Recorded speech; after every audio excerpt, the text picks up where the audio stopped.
Queridos irmãos, você que está de pé, pegue a sua Bíblia.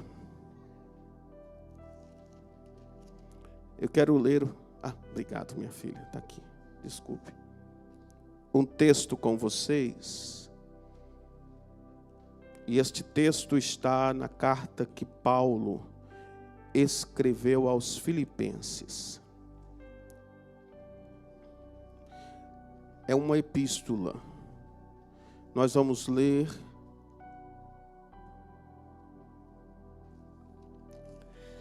a partir do capítulo. Nós vamos ler alguns versículos do capítulo 1 e depois alguns versículos do capítulo 2. E iremos discorrer as escrituras nesta carta pastoral.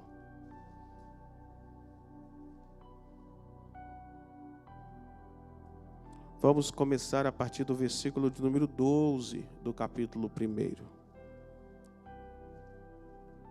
Quem está aqui pela primeira vez, levante a sua mão que eu quero te conhecer. Sejam bem-vindos em nome de Jesus. Estamos muito felizes, sejam bem-vindos. Vamos declarar aos nossos amigos e irmãos bem forte, bem felizes. Vamos lá? Sejam bem-vindos. Volte sempre. Não demore. Se quiser, fique com a gente. Amém. Vamos lá. A carta que Paulo escreveu e o versículo de número 12. Quero, irmãos, que saibais que as coisas que me aconteceram contribuíram para o maior proveito do Evangelho. De maneira que as minhas prisões em Cristo foram manifestas por toda a guarda pretoriana e por todos os demais lugares. E muitos dos irmãos no Senhor, tomando ânimo com as minhas prisões, ousam falar a palavra mais confiadamente, sem temor.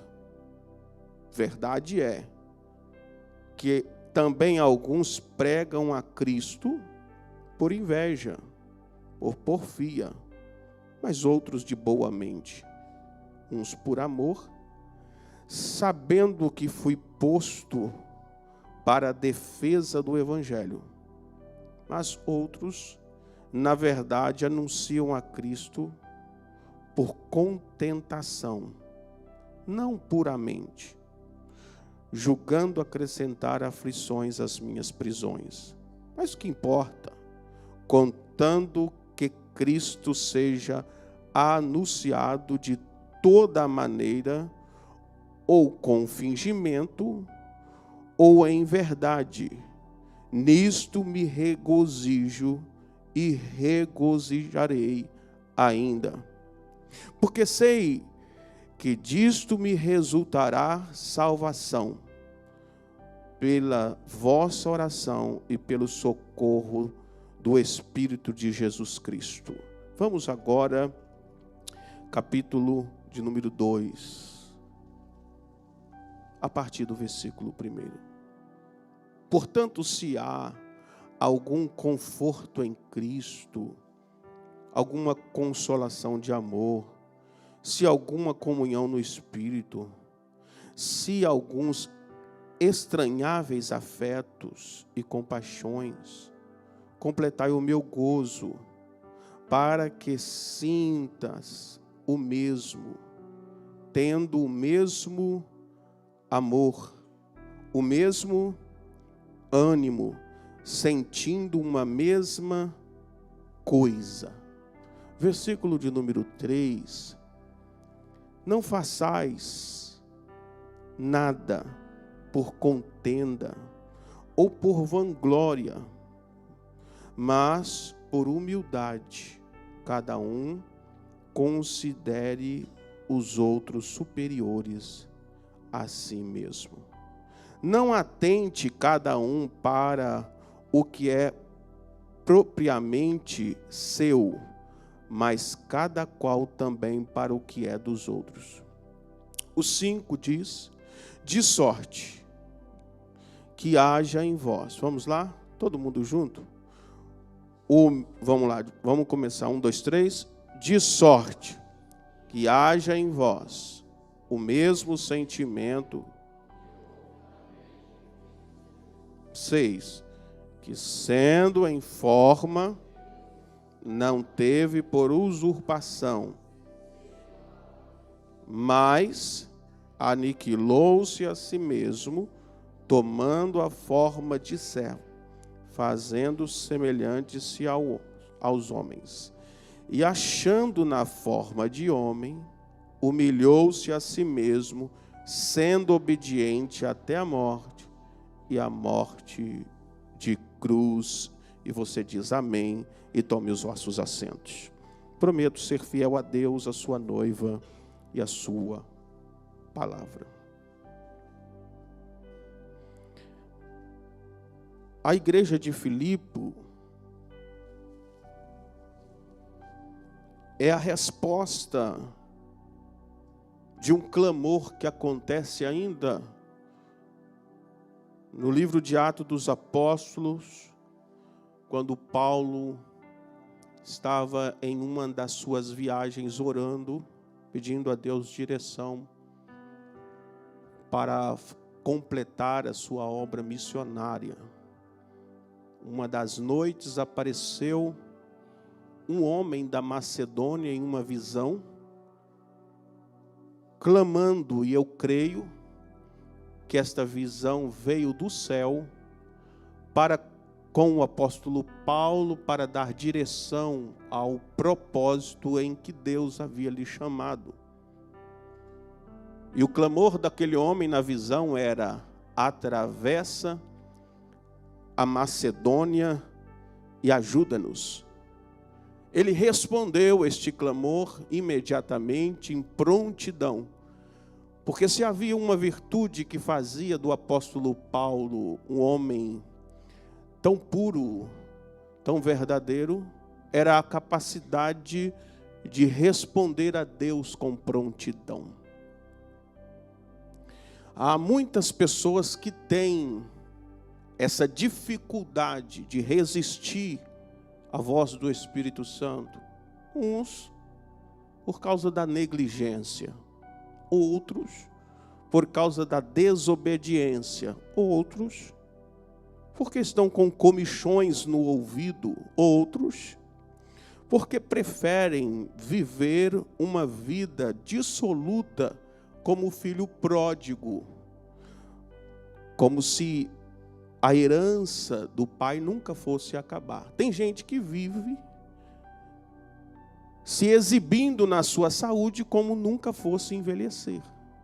Tem gente que aproveita do valor que tem para desvalorizar pessoas, humilhar. Tem gente que aproveita da riqueza que tem para humilhar os pobres.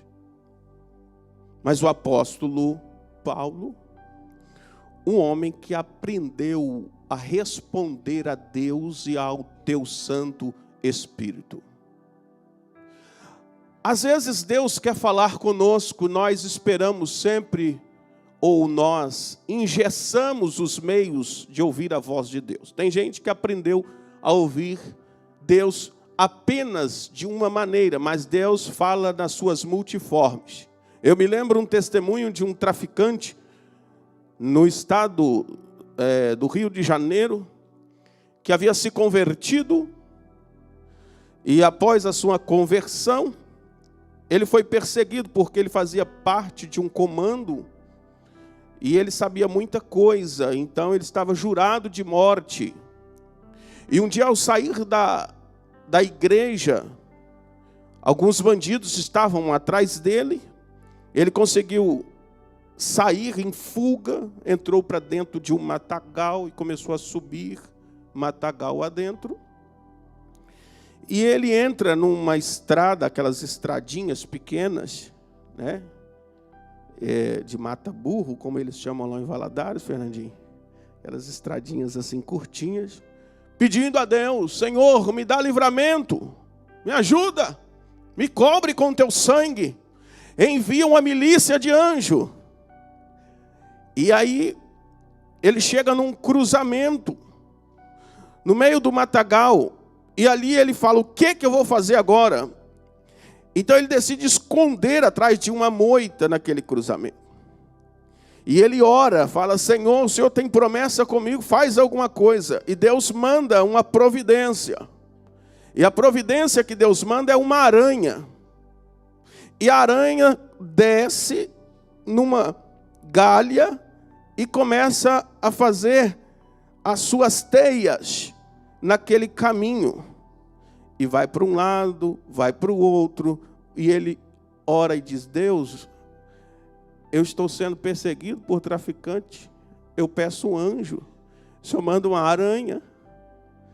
E aí os traficantes, quando chegam naquela encruzilhada, e eles perguntam: e agora, para onde foi que ele fugiu? Algum disse assim: não, nós vamos por aqui. Aí outro disse: não, por aí ele não foi, que até telha de aranha tem no caminho. Às vezes nós estamos esperando uma resposta de Deus, mas não estamos preparados para ouvir a resposta que Deus tem para nos dar. Às vezes nós queremos que Deus intervenha por nós, mas nós queremos engessar os meios em que Deus quer trabalhar por intermédio de cada um de nós. Nós oramos, por quê? Porque nós acreditamos que Deus só é suficiente se responder. Muitas vezes Deus se cala. O silêncio de Deus para alguém é uma resposta. Às vezes Deus se cala para nos ensinar lições. Elias sai da presença do Senhor depois de um confronto, fugindo de Jezabel, de Acabe, um profeta de Deus que foi levantado para denunciar o pecado da promiscuidade no meio de Israel, da idolatria, da bruxaria, da pitonisa Jezabel. E agora Jezabel disse que se ele não fugisse, iria matá-lo. E ele foge desesperadamente, sem perguntar para Deus se era para fugir ou não. Deus cuida dele no meio do caminho. Todavia, quando ele chega na caverna, Deus pergunta: Elias, o que é que você está fazendo aqui? Às vezes nós estamos em lugares que Deus não nos levou. O que nos levou foi o medo. O que nos levou foi as nossas próprias paixões. E existem lugares que nós vamos, que estamos tão distantes de Deus, somos capazes de respondê-lo quando Ele nos chama. E este homem chamado apóstolo Paulo está tendo a capacidade de ver os seus problemas com um panorama diferente de uma visão carnal.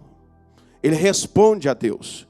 Ele responde a Deus quando numa visão aquele homem aparece e diz: atravessa a Macedônia e nos ajuda. Ele diz: eu estou pronto. Estou pronto, Senhor. Que prontidão. Está pronto no contexto aqui não é saber tudo, é dizer sim para Deus. Porque quando Deus nos chama, Ele não espera que você seja o expert em tudo. Quando Deus te chama, Ele te chama para te preparar, para te capacitar, para te fortalecer, para te levantar, para te encher, para te polir, para te vestir, para te revestir. Quando Deus faz uma proposta de fazer parte da história da sua vida, Ele vai traçar planos para contar a história dele. Deus vai mostrar a sua grandeza através da sua vida. Deus vai mostrar a sua autoridade através do governo da sua vida. Deus vai mostrar o quanto Ele é o Deus da obediência através da sua obediência e da sua submissão. E Paulo sempre dizia sim para com Deus.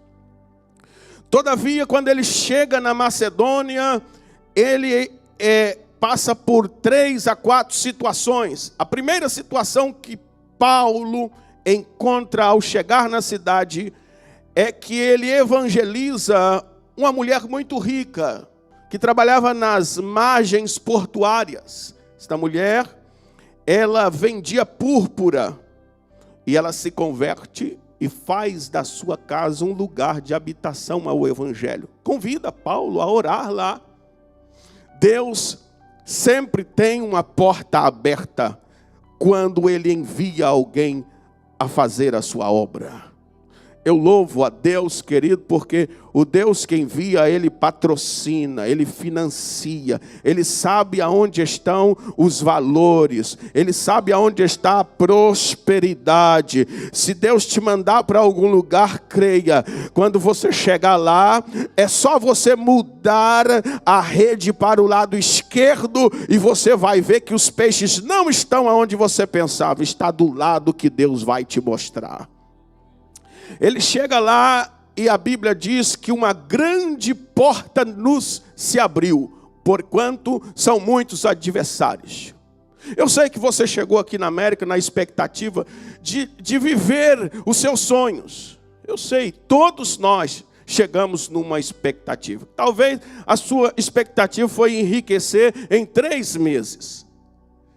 Talvez você viu lá no YouTube, quando você chegou, o povo postando as coisas na internet. Pode vir, que aqui a gente pega dinheiro no pé. Aí você falou, uau, é bom demais. América é um sonho. Aí você chega, você está andando assim com o olho já meio escuro, porque parece que você não está dormindo direito, não está comendo direito. E aí você falou, meu Deus, a América virou para mim um pesadelo, né?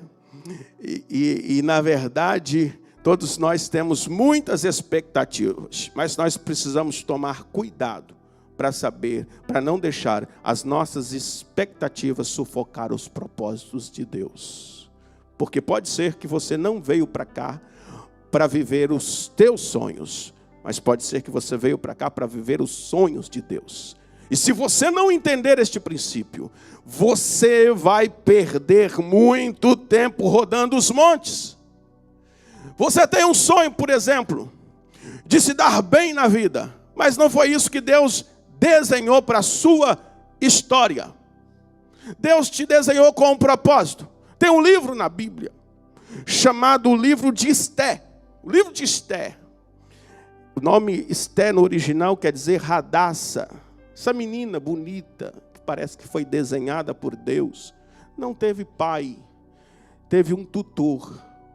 O seu tio foi que a adotou, e vocês conhecem a história. Ela foi criada nos berços da cultura hebreia, e o seu tio ensinou o que é servir a Deus. Todavia, aconteceu um cenário na história, e a rainha Assuero teve que sair de cena. Por quê? Porque não foi numa festa que o rei promoveu, e Deus mudou os ponteiros do relógio, e aí o rei disse, agora eu quero escolher uma nova rainha. E aí colocou então, fizeram, né, um festival, né, para escolher a nova rainha. Sabe o que aconteceu? Sabe o que aconteceu? Esta menina pura, que não tinha muita maquiagem, que não tinha esses negócios assim, deram, inclusive, oportunidade entre aquelas virgens que estavam ali, para se promover, para que elas pudessem se apresentar diante do rei, se perfumar, porque os eunucos faziam isso, cuidavam dos interesses das rainhas. Então, e chegou a hora dela se apresentar. Ela só escolheu o que era útil. Só escolheu o que era útil.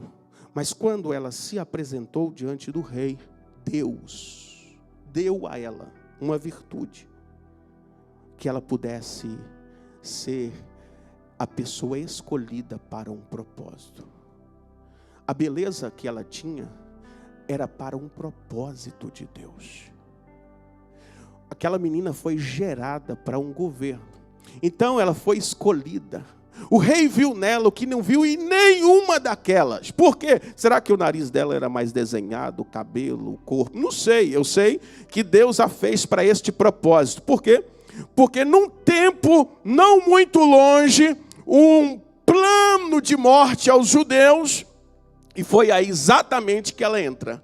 Ela foi a chave principal para o livramento daquela nação, porque Deus a colocou dentro do palácio. Deixa eu dizer para você isso, usando esta linguagem. Você que resiste o plano de Deus, porque Deus ainda não cumpriu os seus sonhos, você precisa entender que Deus tem um plano para você, um projeto para você.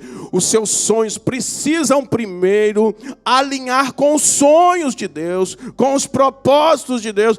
Pastor, eu nem sei se eu tenho sonho, porque ultimamente eu só tenho tido pesadelo. É porque você ainda não se rendeu à visão de Deus. Você sempre está lamentando ao Pai, como se Deus fosse culpado das suas lágrimas, como se Deus fosse culpado da sua vida, como se você não tivesse tido sucesso nas suas realizações.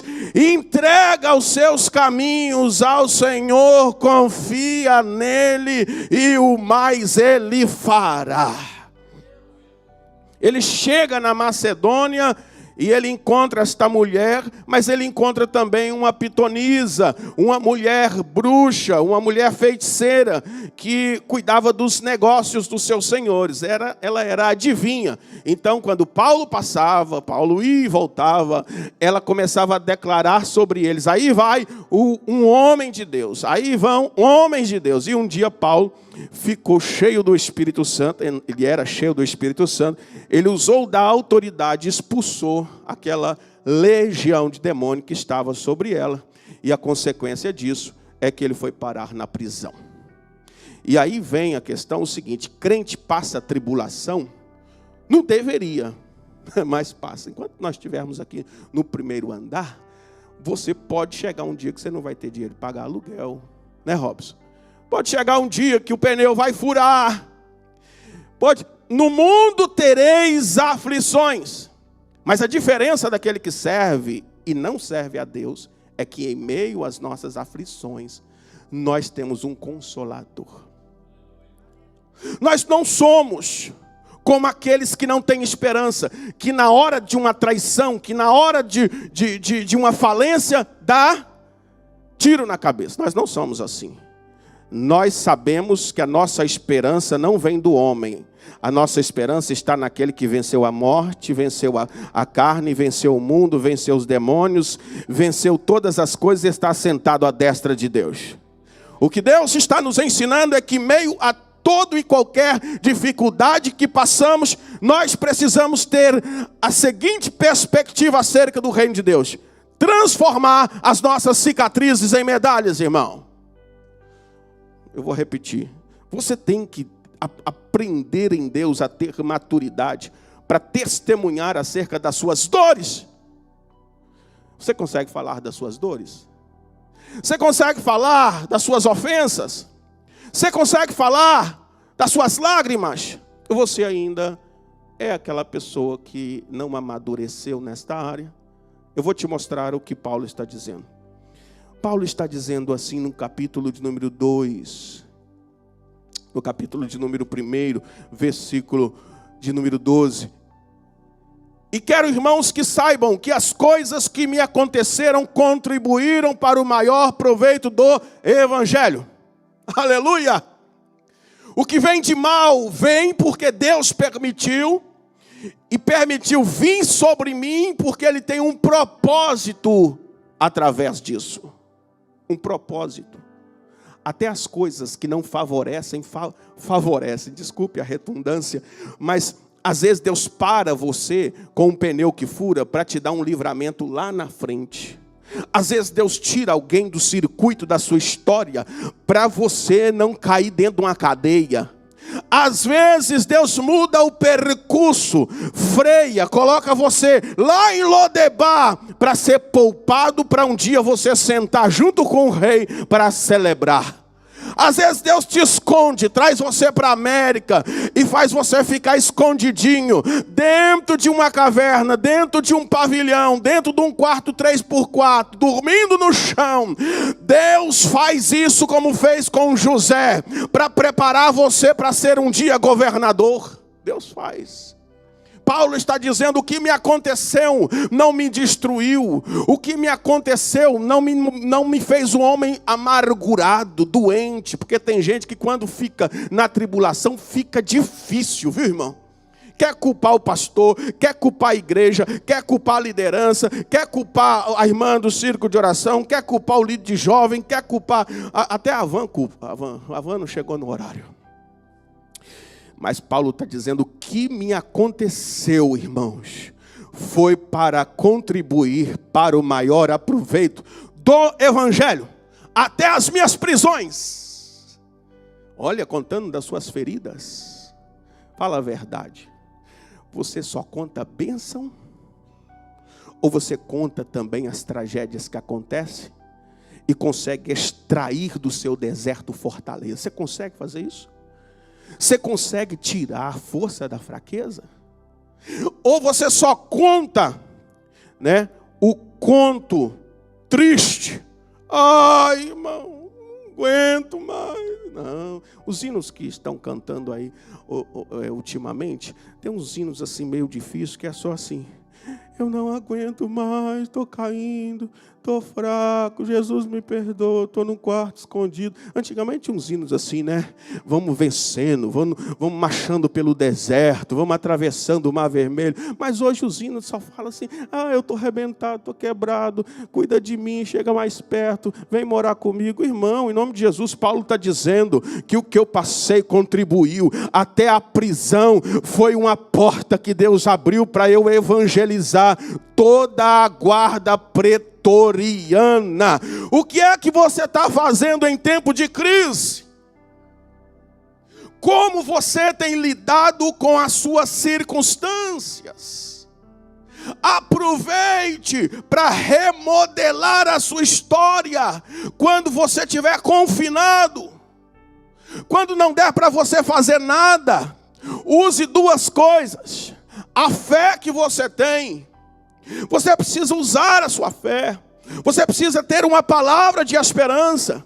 Nós precisamos ver em Deus a solução. Nós precisamos mostrar para o mundo o Deus que nós servimos. Porque somos livres, somos libertos, somos salvos, somos lavados, somos transformados. Não podemos, irmãos, aceitar a proposta que o mundo nos faz. Nós não somos prisioneiros, nós fomos libertos pelo Senhor dos Exércitos. Como você tem lidado quando uma pessoa dentro do carro está indo trabalhar com você e diz: eu estou com uma forte dor de cabeça. Você fala: vamos parar na farmácia? Você tem que falar: vamos orar. Porque o Deus que eu conheço cura também dor de... Primeiro remédio que o cristão tem que ter é a solução divina. Nós precisamos voltar a falar do Senhor dos Exércitos em todo o tempo. E ele diz: em muito mais. Não foi só as prisões, porque sabe o que eu vejo neste contexto? Que Deus precisou prender Paulo para a igreja acelerar. Pastor, que Deus nos livre. Que Deus nos livre. Mas em muitos casos, se Deus segurar o pastor, se Deus pegar o pastor, eu já vi igrejas assim. Deus pega o pastor, leva ele para a prisão, faz ele passar uma injustiça, e aí a igreja ora. Porque se o pastor chama a igreja para orar, a igreja não ora. Se o pastor chama a igreja para jejuar, aí é um pingadinho. Mas aí o Paulo está dizendo: e muito mais, no versículo de número 14, os irmãos, tomando ânimo com as minhas prisões, ousaram a falar a palavra mais confiadamente, sem medo. Pastor, eu não falo porque eu não sei falar inglês. Irmãos, será que Deus vai precisar de fazer algum rebuliço para a gente despertar? Então deixa eu falar aqui, preste atenção, que Paulo teve esse grande desafio, mas ele teve outro desafio. Depois que ele orou pela pitonisa, pela feiticeira, ele foi preso, escorraçado, maltratado, picado. Paulo foi abandonado. Paulo foi maltratado. O homem que sofreu por amor ao Evangelho. E aí a gente fica assim, será que Deus é na minha vida? Minha vida nunca dá certo. Quem sabe você é Paulo também. Você foi chamado para sofrer. O nome do Senhor ser glorificado através da sua vida. Sabe o que aconteceu? Lá no cárcere, ele, Paulo e Silas, doente lá, maltratado, perto da meia-noite. Irmãos, as nossas aflições não têm lugar para murmuração. A gente precisa aprender a vencer as nossas dores. Você sabia que uma das maiores características dos valentes, dos soldados de Davi, sabe qual era? Aprender a lutar sozinho. Muitas lutas nas nossas vidas nós vamos travá-las sozinho. Nós precisamos fazer da nossa vida um lugar de oração. Fazer da nossa vida, porque pode ser que Deus nos permita passar pelos cárceres da vida. Pode ser que Deus nos permita a sermos presos. Pode ser que Deus nos permita a sermos injuriados, abandonados, esquecidos. Pode ser que estejamos sozinhos no deserto da vida, como Agar. Mas sabe o que Deus faz? Você não está só. O Senhor estará contigo. Sabe qual foi as ferramentas que eles usaram? Em meio à dor, em meio às feridas, em meio aos lamentos, eles acreditaram que Deus tinha um propósito. Sabe como que você vai sair deste deserto? Ao invés de murmurar, comece a acreditar que este deserto está terminando para você. Escreva um hino, leia uma palavra, testemunhe da sua vitória, porque foi neste contexto que Paulo fez. Paulo começou a adorar com Silas e as prisões começaram a se abalar. Deixa eu dizer para você que anda com Jesus, nunca se esqueça disso. Em todas as batalhas que você entrar, sempre tem uma pitada do diabo. O diabo vai tentar potencializar em cima das suas fraquezas. O diabo vai tentar potencializar em cima das prisões, dos cárceres. Todavia, Deus tem um tempo contado para a luta terminar. Deus sabe como abalar os céus e a terra, e os cárceres se abalaram e as prisões se abriram. Sabe o que aconteceu? Porque Paulo e Silas estavam naquela prisão, Deus abriu as outras prisões. Aleluia. Você já trabalhou num trabalho que depois que você entrou, as portas se abriu para outras pessoas, e você mesmo continua ali com aquele salário deste tamanzinho, mas todo mundo prospera, e aí você vai indagar a Deus, por quê? Porque Deus te colocou naquela embarcação para salvar uma geração e um povo, para você ser testemunho de bênção ali, e você tem que ser fiel a Deus. Sua história é diferente, meu filho, porque sua história é escrita pelo dedo de Deus.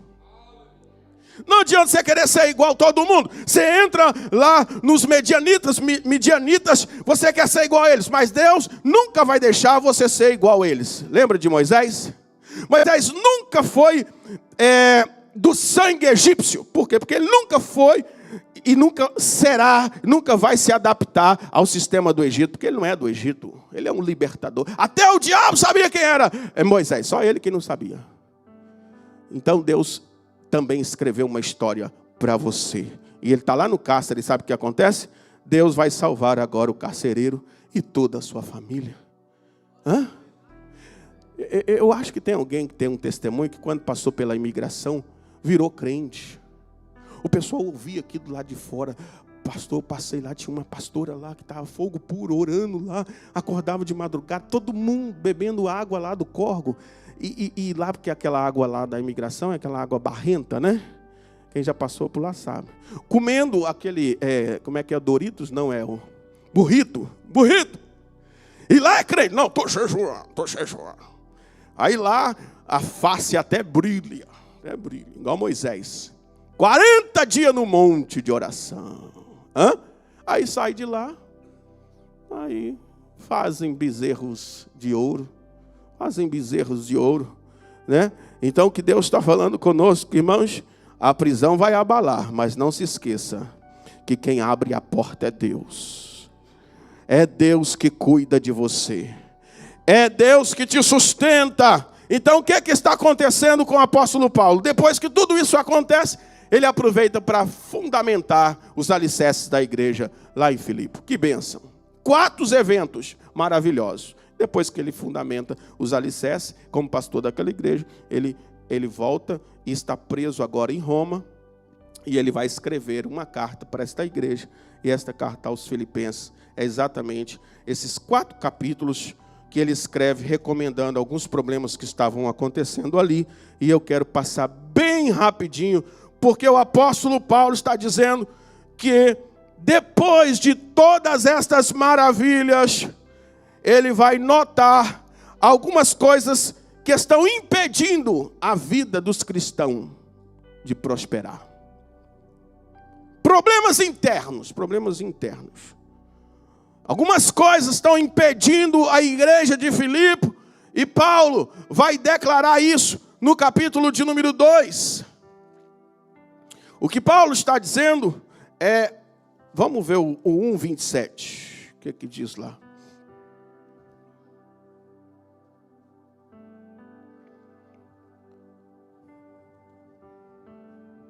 Primeiro problema na igreja que Paulo vê: somente deveis portar-vos dignamente conforme o evangelho de Cristo, para que, quer vá e vós veja que esteja ausente, ouça acerca de vós que estáis no mesmo espírito, combatendo juntamente com o mesmo ânimo pela fé do evangelho. Qual o problema aqui, pastor?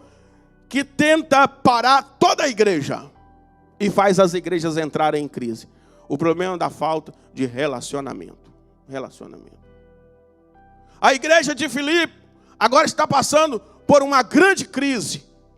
E esta grande crise aqui é que está faltando comunhão, alinhamento, ajustamento. Está faltando aqui nesta igreja uma pessoa conversar com a outra. O negócio estava tão feio lá, irmão, que no capítulo 4, versículo de número 27, ainda bem que foi só lá, 4:27, eu não sei nem se tem 27, não, acho que, espera aí,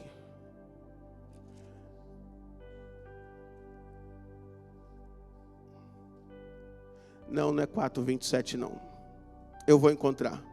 É que havia 2 irmãs, Evódia e Sinti, está aqui, ó, 4:2. Rogo-os a Evódia e rogo a Sintique que sinta o mesmo Senhor. Essas irmãs aqui foram bênçãos no começo da igreja. Agora as irmãs não conversam uma com a outra. Você acha que igreja não tem isso? A Bíblia está mostrando. Engraçado que a gente olha para o cristianismo. Isso aqui é um hospital, irmãos.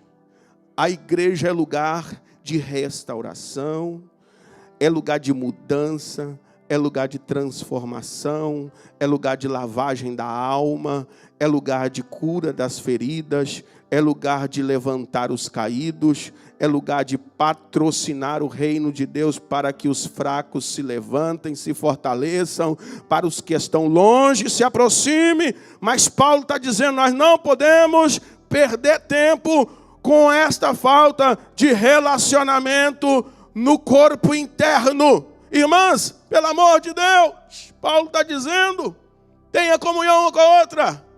Mas o problema era tão antigo que elas mesmo não conseguiam se resolver. Aí Paulo tem que pedir alguém para ajudar. Versículo de número 3. E peço também a ti, meu verdadeiro companheiro, que ajude essas mulheres. Ajuda essas mulheres a se encontrar aí. Por quê? Porque essas mulheres aí agora estão tendo colisão dentro da igreja. Eu vou explicar o que é colisão. é uma linguagem do trânsito. É uma linguagem do trânsito. Uma vem numa direção e a outra vem na outra. E de repente vai dar choque. Dá uma colisão. Colisão. E Paulo está dizendo, essas irmãs estão colidindo uma com a outra dentro da igreja. Então o convite é: me ajude. Me ajude! E ele vai viver um outro problema. E aí, ele vai apresentar aqui os 3 principais problemas da igreja de Filipe. Depois eu vou mostrar como se resolve esses problemas lá no capítulo de número 2. Tá bom?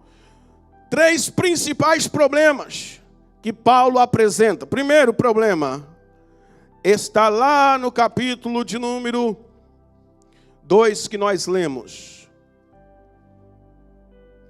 A partir do versículo de número 2. Vamos a partir do versículo de número 1.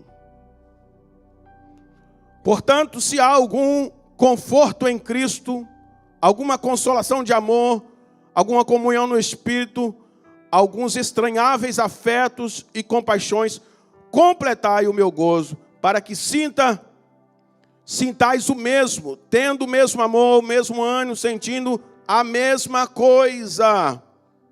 E o que estava acontecendo é que havia ambição egoísta dentro da igreja. Não façais por contenda ou por vanglória, mas por humildade. Por humildade. Ser humilde. Preste atenção. O que Paulo está enfrentando aqui? Paulo está dizendo o seguinte: essa ambição egoísta criou dentro da igreja de Filipe partidos políticos. Partidos. Você sabia que na igreja também tem partido? Você acha que é só lá o PT, o PSDB? Não, na igreja também tem. Então, Paulo está tentando de longe mandar uma carta para pedir pelo amor de Deus. Não, eu até faço. Eu faço, mas se for do meu grupo, do meu partido. Se não for do meu grupo, então o perigo de uma igreja é entrar em partidos. O apóstolo Paulo escreve a uma igreja que ela tinha todos os dons espirituais, mas ela não tinha maturidade para lidar com isso. E alguns dos irmãos da igreja de Coríntios falaram assim: quer saber? Eu sou de Apolo que ensina bem. Apolo que é o teólogo. Só vou seguir se Apolo estiver aí.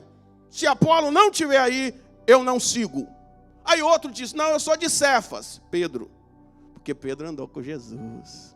Pedro teve um relacionamento bem íntimo com Jesus. Então, eu só ouço a voz de Pedro. Eu só vou nos cultos que Pedro está. Quem vai pregar, pastor? É Pedro? Aí eu vou. Se não for Pedro que for pregar, eu não vou. Aí outro dizia assim: eu sou de Paulo. E outro dizia: eu sou de Apolo. E outro dizia: eu sou de Cefas. E o pior grupo era aquele que dizia: eu sou de Jesus. Sou de Jesus. Eu só vou se Jesus me revelar. Se Jesus não falar comigo, eu não vou. Esse é o pior grupo. Porque ele não se submete à liderança. Ele não se submete à obediência. É o grupo que tudo espiritualiza. Então Paulo está lidando com a igreja dentro deste contexto. E não é só a igreja de Coríntios. Paulo disse: eu quis muito falar com vocês, ensinar vocês. Você sabia que a igreja de Coríntios não tinha ordem nem para ceiar? Nem para ceiar.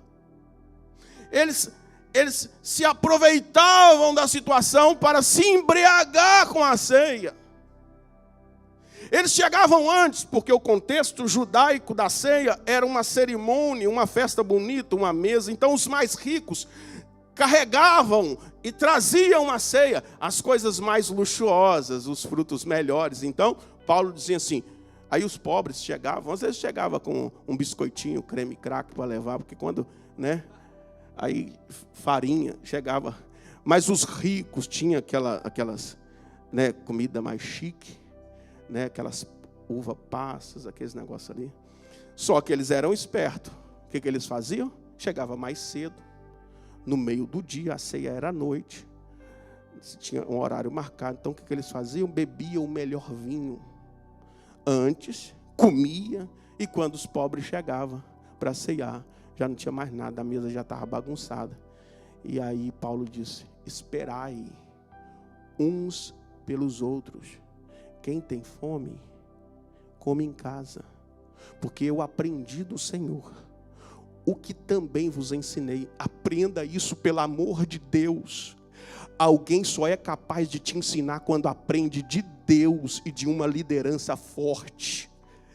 É preciso sentar para ouvir, para aprender, para se submeter. Paulo dizendo: eu aprendi do Senhor que também vos ensinei.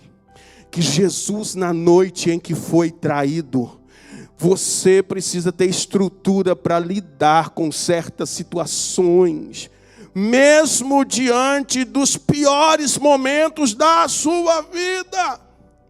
E aí Paulo está ensinando o povo: não façais nada por partidarismo, porque a igreja é de Jesus, meu irmão, pelo amor de Deus.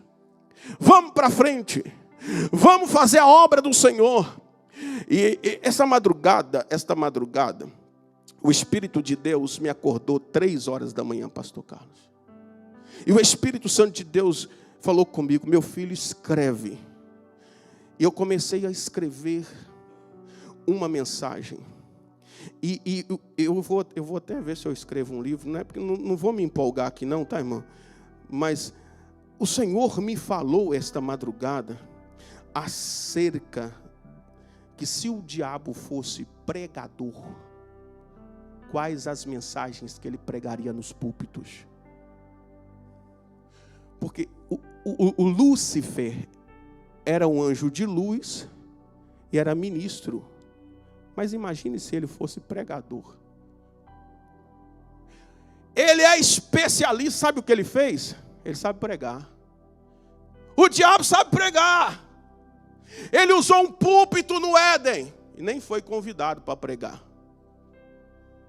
Na verdade, irmãos, a forma de persuadir dele é tão forte que ele enganou 1/3 dos anjos. Você acha que o diabo é bobo? O diabo conhece a Bíblia. E o Senhor começou a me falar, e eu perguntei: Senhor, o que está acontecendo com os seres humanos? E Deus me falava: escreve, meu filho, que eu vou te mostrar quais são as principais mensagens ocultas que ele prega. E eu falei: então me mostra. E o Senhor me levou lá no Éden. Uma das primeiras armas que o inimigo tem, quando ele vai manifestar o seu engano, é tentar ocultar a sua existência. Ele vai se vestir, se camuflar.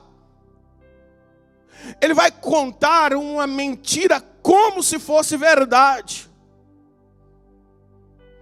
E ele entra no Éden e ele pega uma plataforma, um púlpito. E ele vai diretamente para a árvore. E quem foi a primeira telespectadora da mensagem dele? Foi Eva.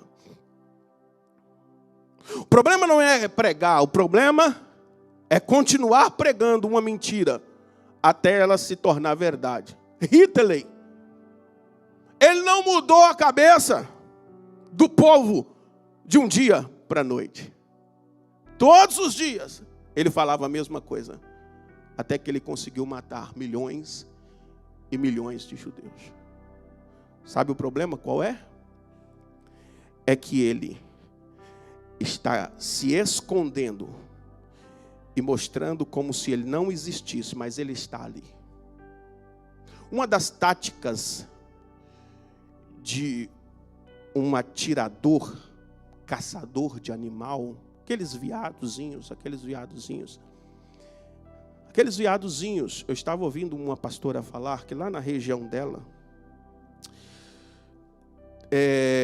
quando a árvore está florescendo e começa a cair alguns dos frutos, os viadozinhos vêm e eles estão muito famintos. e eles vão comer aqueles frutos. Todavia, eles são bem ariscos. Então, quando eles chegam debaixo da árvore, eles vão observar o ambiente através dos recursos que a natureza deu a ele, do seu instinto, do ouvido, do faro. Mas em cima da árvore tem um atirador, porque a época é época de caça.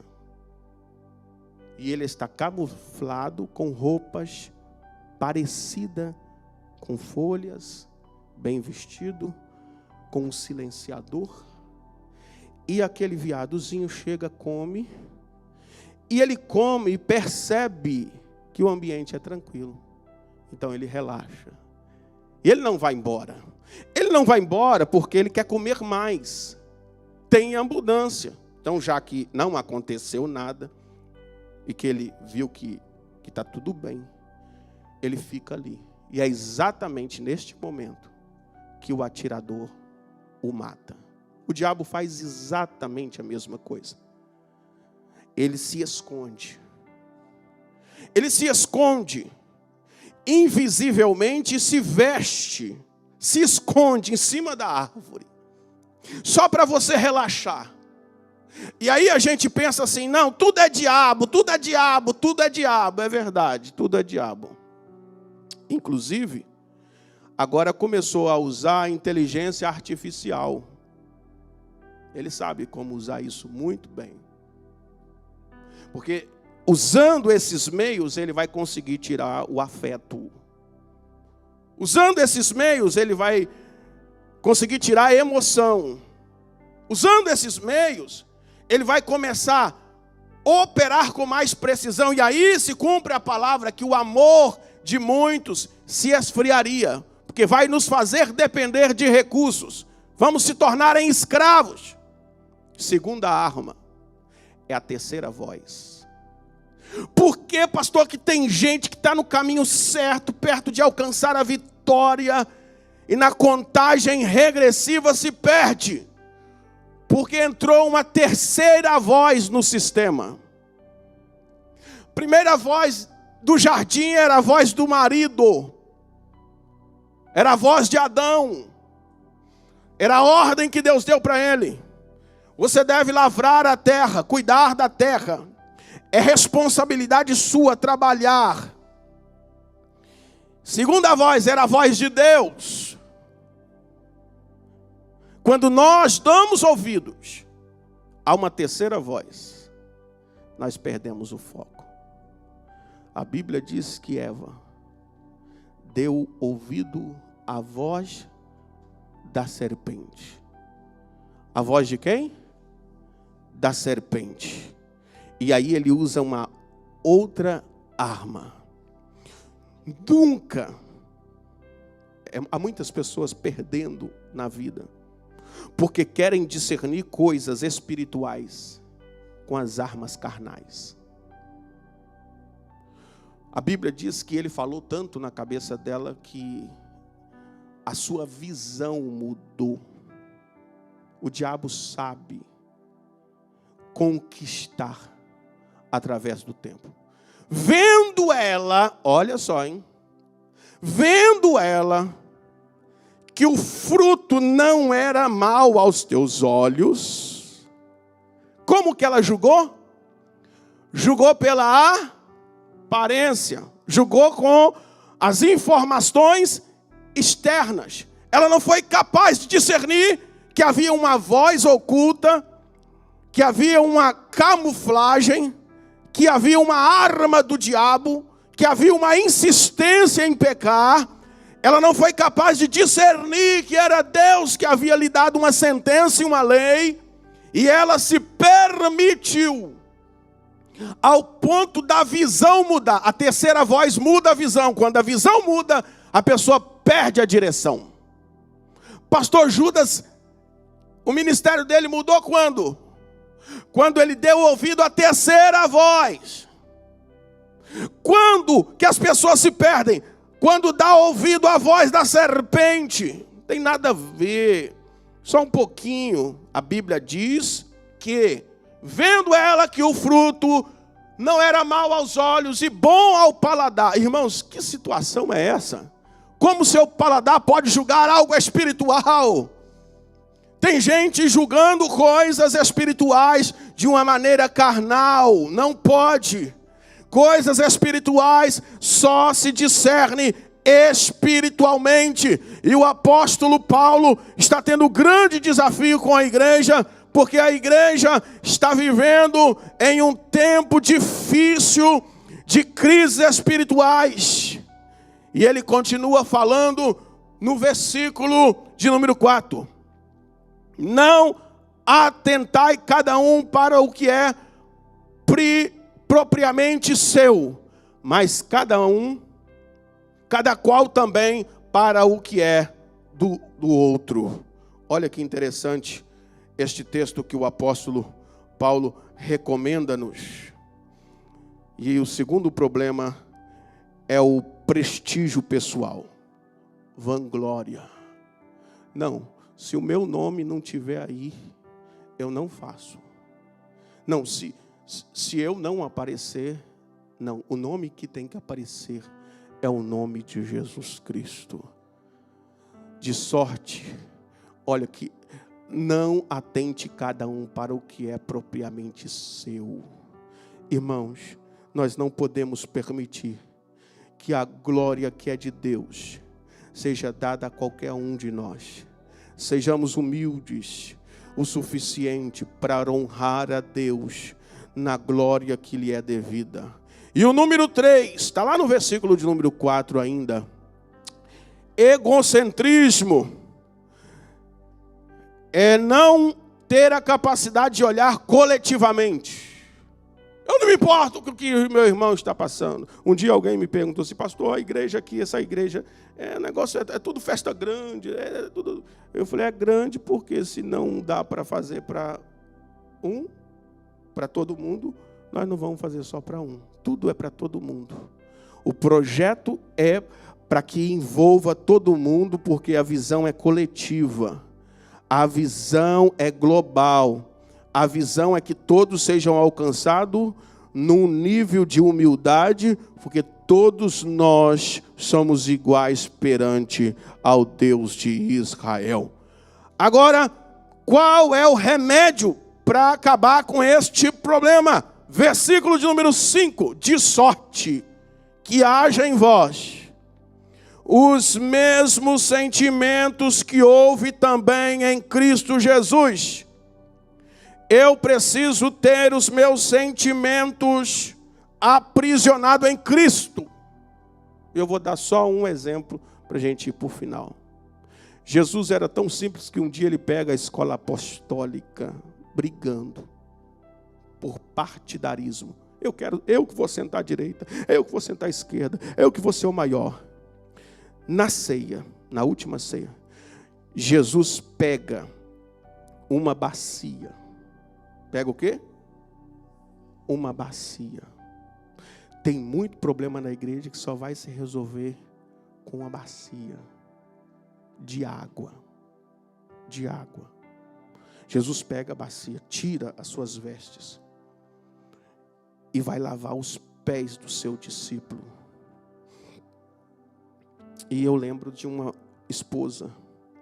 Essa esposa falava assim, testemunho dela. Pastor, eu preciso, não comigo, isso é um testemunho de uma irmã. Preciso de ajuda porque o meu marido não presta. O homem chega bêbado em casa, agressivo, de madrugada, roupa suja de batom. De vez em quando quer me bater. E aí o pastor pensou assim, eu acho que eu vou aconselhar essa irmã de largar esse homem. É uma ofensa à humanidade. Chama a polícia para ele. Quando ele chegar lá, agressivo assim, você chama a polícia para ele.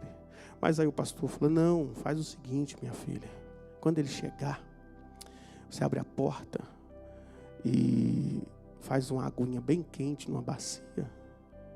E fala assim, meu bem, senta aqui, que eu vou lavar os seus pés. Aí ela fala, o senhor está de brincadeira comigo. Lavar os pés, pastor, desse homem?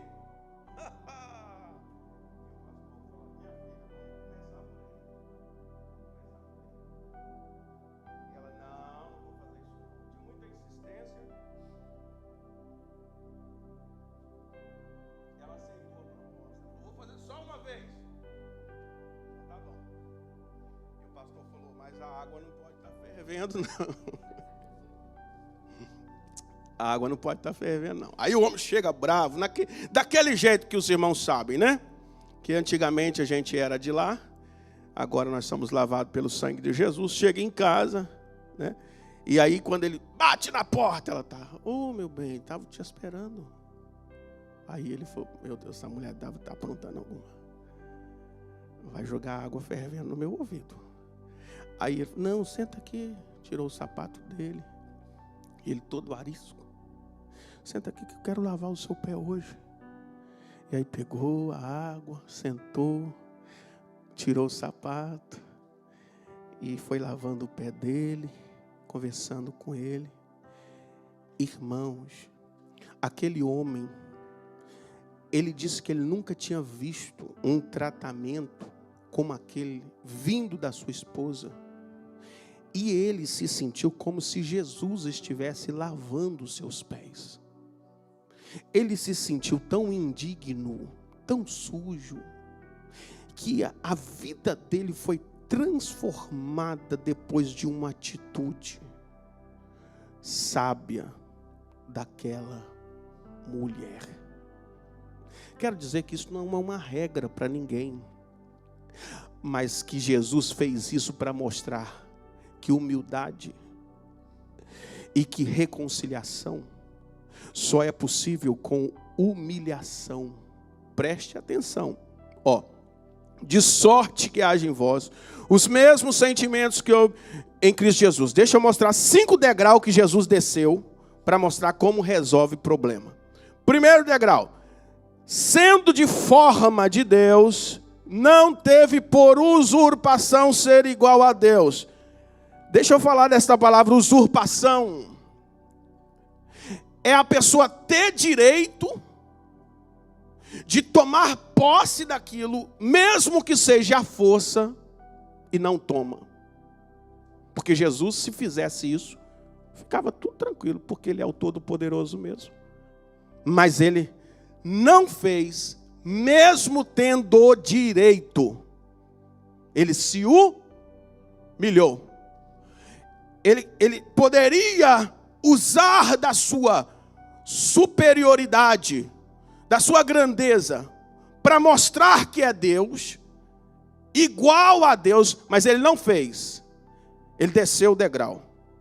E Ele tinha forma de Deus, mas Ele não teve por usurpação ser igual a Deus. E o versículo de número 7 diz, olha só, vamos lá, o 7. Mas aniquilou-se a si mesmo. Em outras versões fala esvaziou-se a si mesmo. Não foi Deus que esvaziou Ele. Foi Ele que se esvaziou. Aqui eu aprendo uma lição. Muitas vezes nós não conseguimos as vitórias que nós queremos, porque nós não queremos nos esvaziar de nós mesmos e nos tornar servo.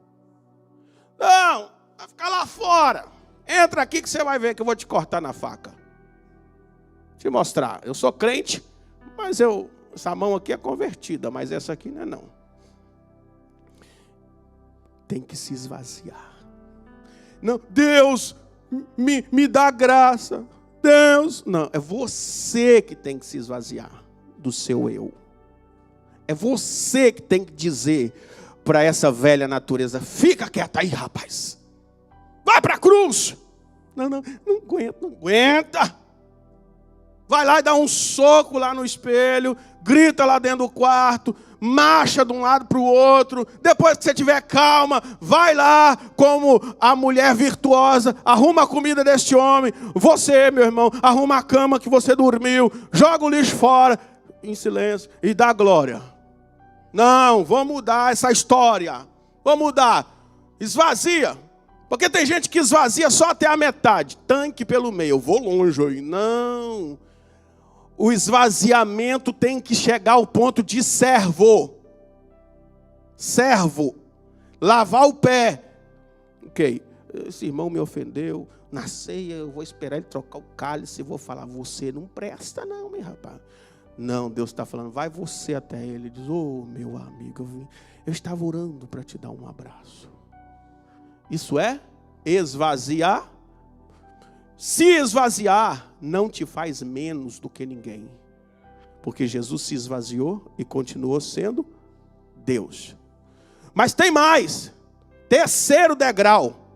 Além dele se esvaziar, ele se fez de forma de homem. Irmão, se Jesus fez isso por mim e por você, nós não podemos. Nós não podemos. Ele se vestiu de homem.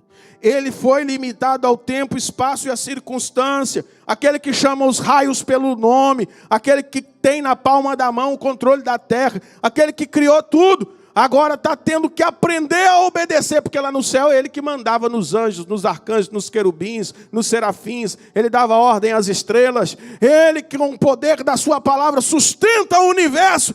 Agora se fez homem por nós por causa de um propósito. Todavia, ele se humilhou-se. Ele foi humilhado?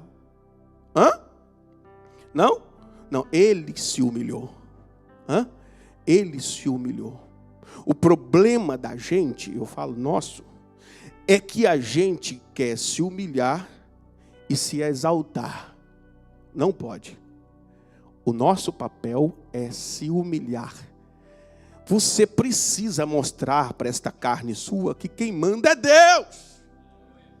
Mas essa carne, pastor, ainda não é convertida. Está pingando. Leva ela para a cruz. Crucifica ela todo dia de manhã. Porque aquele que quer vir após mim, negue-se a si mesmo, toma a sua cruz. Todos os dias. E siga-me. Pastor, o senhor não sabe. Eu não tenho muita afinidade não, hein? Eu não aguento muito não, hein? Então, você precisa se humilhar. É humilhar o irmão? É humilhar quem? A si mesmo. É só você olhar. Eu vou dar um segredo aqui. Como é que você faz para humilhar a si mesmo? Você pega o Salmo 103. Abre aí a Bíblia, o Salmo 103. Você vai na frente do espelho. O dia que você estiver assim, bruto. O dia que você estiver assim, com raiva do seu pai, da sua mãe, do seu tio, que você fala assim, agora hoje eu vou acabar tudo. Eu vou pegar a Bíblia, coloca aí no seu telefone, onde você quiser, Salmo 103. Salmo 103, versículo de número 1. É 116, é isso mesmo, né? 103. Bendiz a minha alma ao Senhor e tudo que há em mim. É isso mesmo? Está lá. Salmo 103. Você pega assim a Bíblia, de manhã cedo, antes de escovar o dente, que você vai estar todo cabeludo, sujo, né? Fedendo. Você olha no espelho assim e fala assim: bendiz a minha alma ao Senhor, tudo que há em mim. Bendiz o teu santo nome. É pregar para você mesmo. Aí você fala assim, você pregando para você na frente do espelho. Bendiz a minha alma ao Senhor, e não te esqueça de nenhum dos teus benefícios. Aí você começa, É Ele que perdoa todas as suas iniquidades, sua perdida. É Ele que sara todas as suas enfermidades, sua enferma. Você vai falar assim com a sua alma. O 4, vamos lá. É Ele que redime você, a tua vida da perdição, sua perdida. E é Ele que coroa você de benignidade e de misericórdia, sua velha. O 5. Que enche a sua boca de bens, de sorte que a tua mocidade se renova igual às águias. Né? Sua esquecida. Quando você estiver assim, bem, então você vai no espelho e leia o Salmo 103, para sua alma não se esquecer que é Deus que curou você, que é Deus que te salvou, que é Deus que o ar que você respira depende de Deus. E que a beleza que você tem foi Deus que te deu. E que os benefícios que você desfruta, porque deixa eu te falar, para de ouvir os coaches para você ser rico. Seja próspero. E eu aprendi que prosperidade é tudo que você tem em abundância. Não, eu quero ter muito dinheiro. Eu conheço um monte de gente que dá para encher pelo menos uns 10 Maracanã. Que o dinheiro não muda a história da sua vida.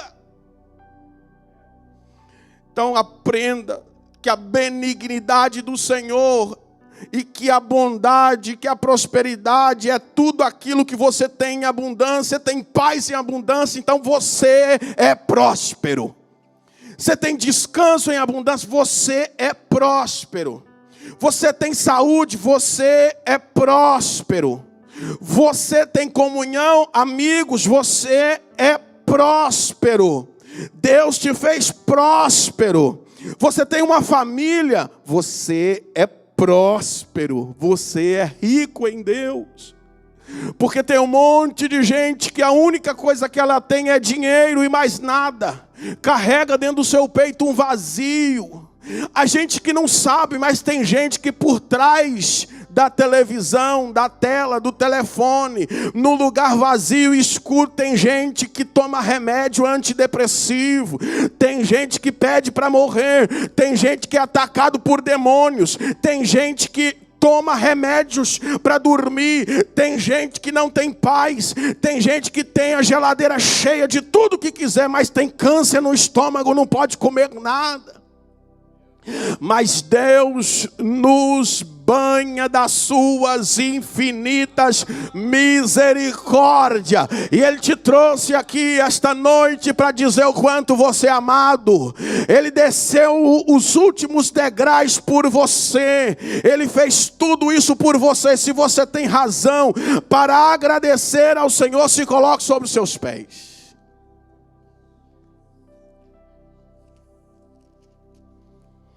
E Ele desceu mais. Mas aniquilou-se a si mesmo, tomando a forma de servo, fazendo-se semelhante aos homens. Achando a forma de homem, humilhou-se a si mesmo, sendo obediente até a morte de cruz. E agora Ele vai subir. Porque quem se humilha, Deus exalta. Quem tem paciência, os que confiam no Senhor, os que esperam no Senhor, são inabaláveis. Os que se esvazia de si mesmo, Deus enche. Enche da graça, da bondade, da misericórdia, do amor, da fidelidade. Enche de fé, enche daquilo que falta na sua vida. Deus vai encher você hoje.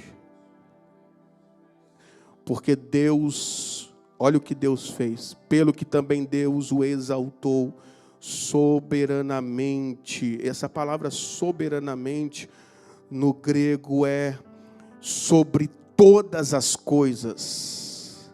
Ele tem o domínio e o poder. Deus está preparando você. Acalma o seu coração.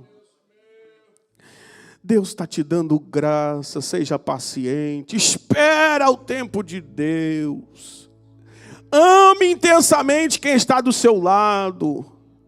Seu tempo vai chegar, e se não chegou, porque você ainda não está pronto.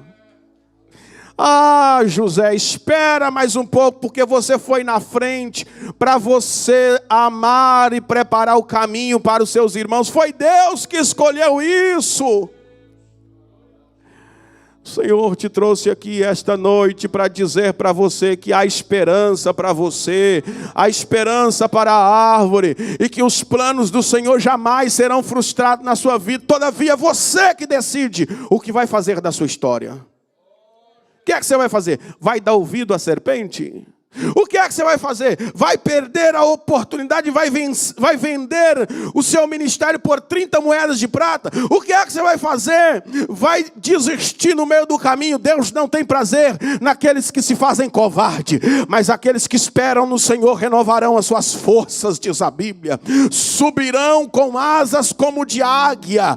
O Senhor quer dar asas a este ministério. O Senhor quer dar asa aos seus sonhos. O Senhor quer dar asa à sua vida. O Senhor quer renovar a sua esperança. Você fica resistindo à voz de Deus, e Deus está dizendo: meu filho, eu tenho um projeto contigo, meu filho, eu tenho um plano contigo, minha filha, foi eu que te permiti passar por esta dor, mas faça destas cicatrizes medalha.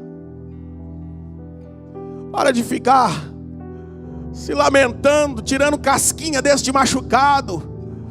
Comece a olhar para a sua cicatriz e falar como o apóstolo Paulo: eu trago no meu corpo as marcas de Cristo Jesus. Eu não tenho vergonha das minhas feridas, porque elas me ensinaram a ser mais homem.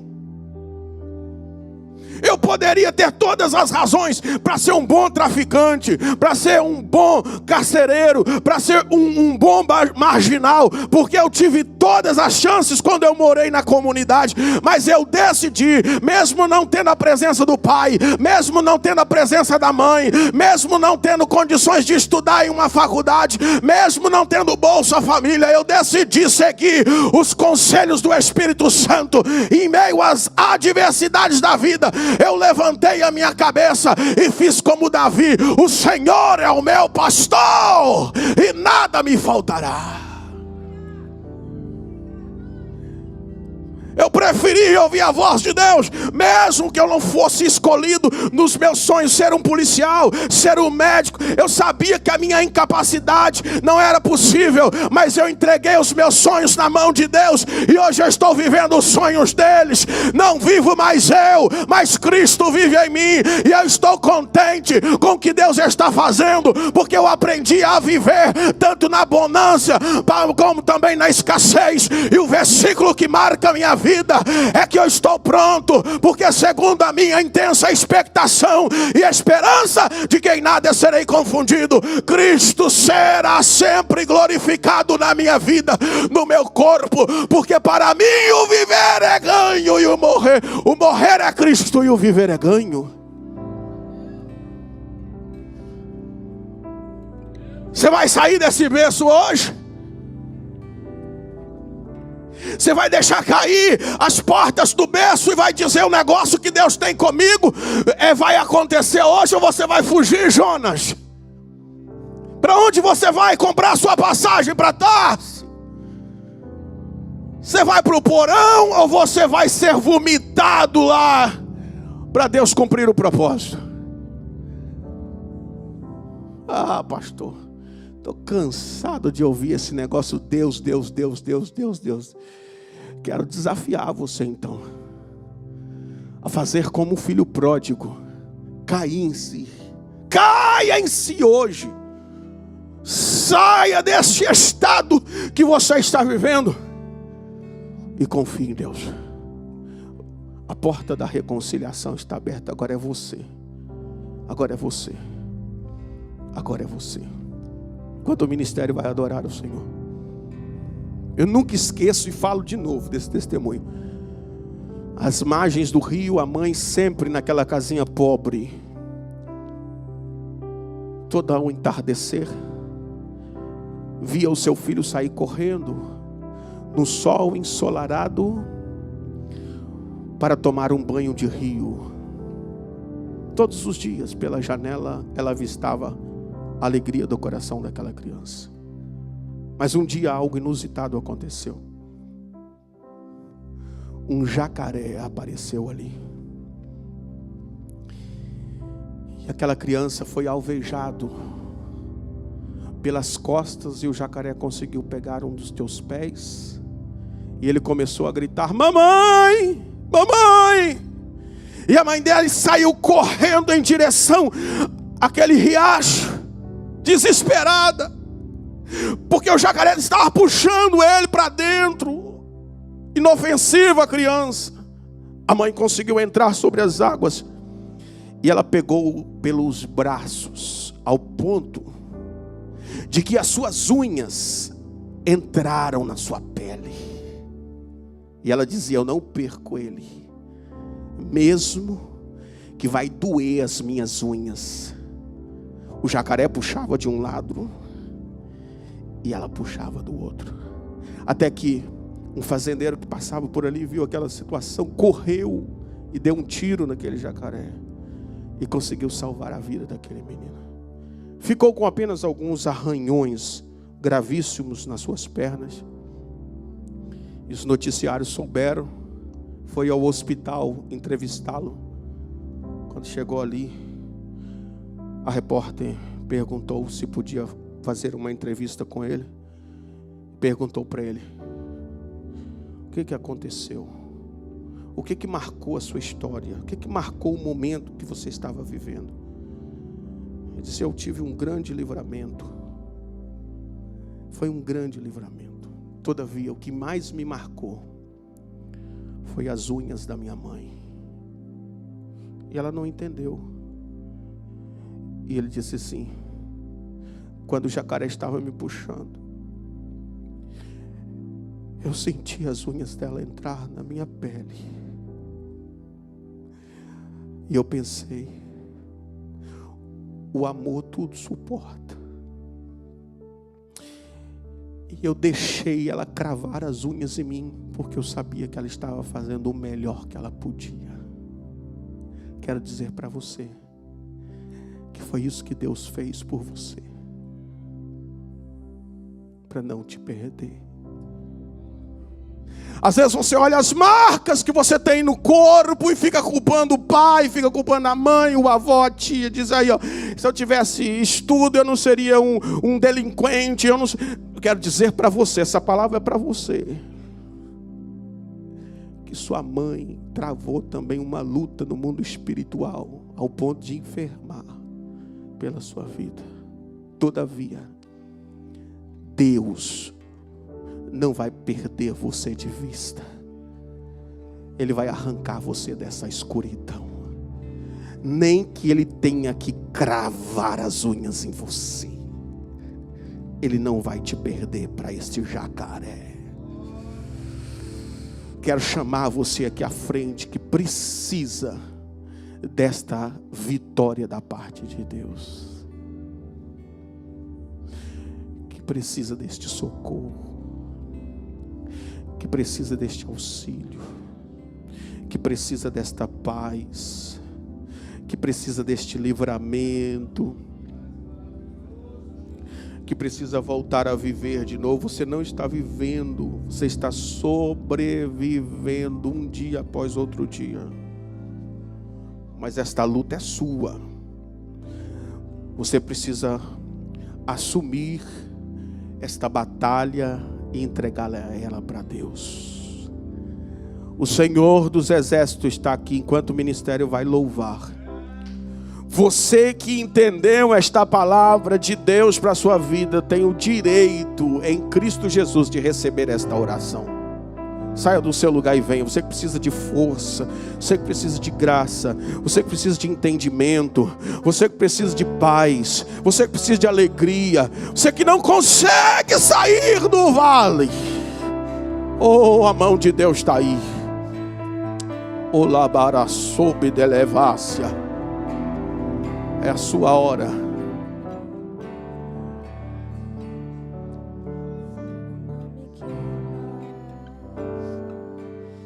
Pode vir.